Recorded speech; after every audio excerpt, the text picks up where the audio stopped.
Now, I know that slagging off the French is pretty much a national pastime. I've indulged in it myself.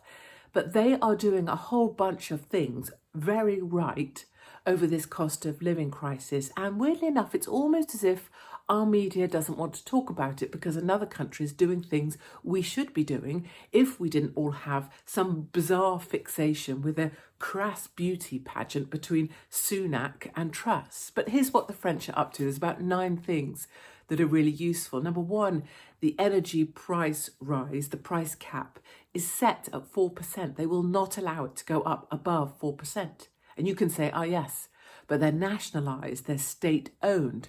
But still, they are making that cap 4%, so people will know what they're going to pay, and it's fixed at that rate. Secondly, they're reopening state coal-fired plants. So instead of saying, we must all be totally green, net zero is everything, let's all eat insects and bugs and go back to the dark ages, they're saying we've got an energy problem, let's reopen coal-fired power stations while we work out what we're going to do. They've put up pensions by 4%. And you can say, yes, but that adds to the national debt. And we'll come to that later. They have capped rent increases at 3%. Again, delivering certainty for people who will know what their fixed costs are on a monthly basis, and those are being kept low. They're making it easier to cancel online subscriptions. And I love this one because it's so general. It applies to everyone and it allows people to work through their accounts, look at their bank, see where money's going out and see what they can stop. And the government are going to make it easier for you just to click one button to stop subscriptions or payments that you don't need to be making when you have to prioritise other things. It's genius and it's available for everybody. They abolished the TV licence, just like that.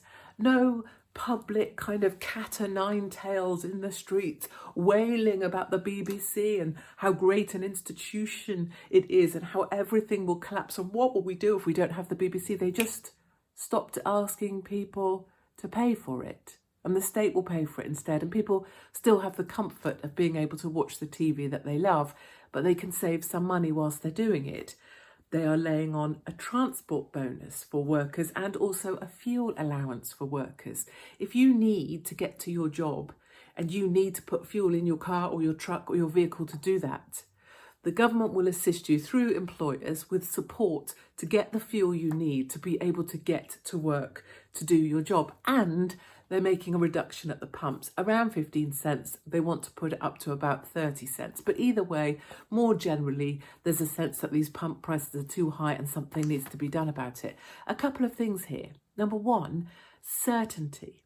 One of the things all of these policies deliver, or many of them, is certainty. The price can only go up by this, 4%. My pension will go up by this. Rents can only increase by 3%. I can cut costs here and here. People have certainty. And one of the things you see in the UK, and it's not talked about, is it's the uncertainty that really upsets British households because people need to plan. People need certainty. Many people need certainty more than others in order to feel kind of okay about their lives. In order to cope with other things, they need certainty in the mundane. And we don't have certainty in the mundane here in the UK anymore. It's completely been taken away by this government and their actions. Number two, the public purse. You can say, well, Katie, you're supposed to be some sort of conservative. You're supposed to be some sort of, you're a Thatcher lover. I bloody still am. You want to have the free market, rah-de-rah-de-rah. Yes. But you can't really lecture me about the public purse and how we don't want to increase cost to the public purse and how all of this French stuff is very expensive at the same time as our public purse is basically being opened and pounds and money being sort of pumped out all over the place to mates of the government. £4.7 billion from the public purse is still missing in action after COVID. After PPE contracts, 13.4 billion was spent on contracts, mostly to mates of the government. So if the public purse is so important that we protect it, how come no one cared when the money was going to their mates or into their own pockets? And finally, and most importantly, what the French are glorious at, apart from the fact that their women are incredibly attractive in a tailored pant with a drawstring waist and a small body and a lovely pair of slip-on leather shoes in the heat, smoking all day. What the French are glorious at is they are only ever one step away, one teeny tiny tiptoe away from revolting in the streets. The spirit of revolution lives with the French. We saw it with the Gilets jaunes every weekend, and we saw it when they tried to introduce the vaccine passport in restaurants.